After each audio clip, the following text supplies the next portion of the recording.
Gouriran Fouad, bonjour. Bonjour. En quelques mots, est-ce que vous pouvez nous présenter votre activité et le spécialiste du cycle pour lequel vous travaillez? Ça fait pour ma part et pour la nouvelle équipe de la roue libre 15 ans qu'on travaille dans le secteur. À savoir que la roue libre, c'est un magasin, l'un des plus vieux magasins sur Nice.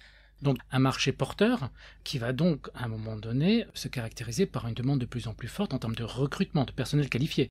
Oui, en effet, nous ça fait déjà 4-5 ans qu'on a du mal à trouver du personnel qualifié. Et on a toujours du mal, donc c'est vrai que nous on est en recherche de centres de formation proches avec lesquels on pourrait interagir et donner nos ressentis et nos axes d'amélioration pour avoir du personnel qui soit efficace et compétent plus ou moins dès la sortie de l'école. Et vous-même, vous avez envisagé de prendre des apprentis? Eh ben j'en ai déjà un. Vous avez déjà un qui va commencer là? J'en ai un sur les starting blocks. Et à terme, c'est une embauche prévue, c'est une embauche envisagée? Ah ben oui. Vu la difficulté qu'on a à trouver du personnel compétent, oui, c'est à 100% une embauche pour le jeune. Comment s'est fait le recrutement? J'ai eu ce jeune homme qui s'est présenté, je l'ai rencontré, et puis il m'a paru très motivé. Il est pas forcément pratiquant extrême du cycle.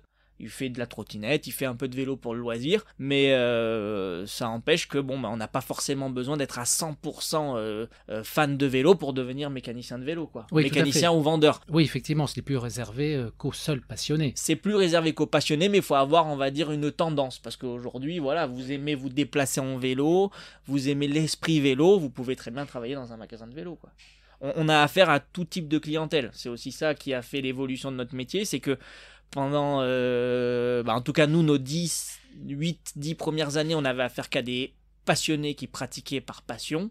Et depuis 5-6 ans, on se rend vraiment compte que le vélo est devenu un mode de locomotion.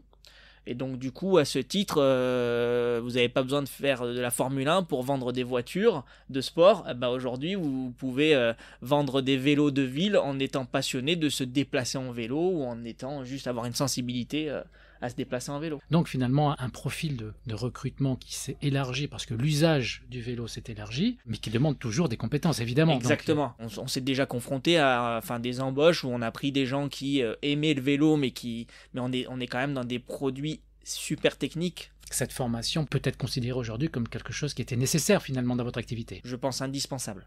Merci pour cet entretien et bonne route à vous.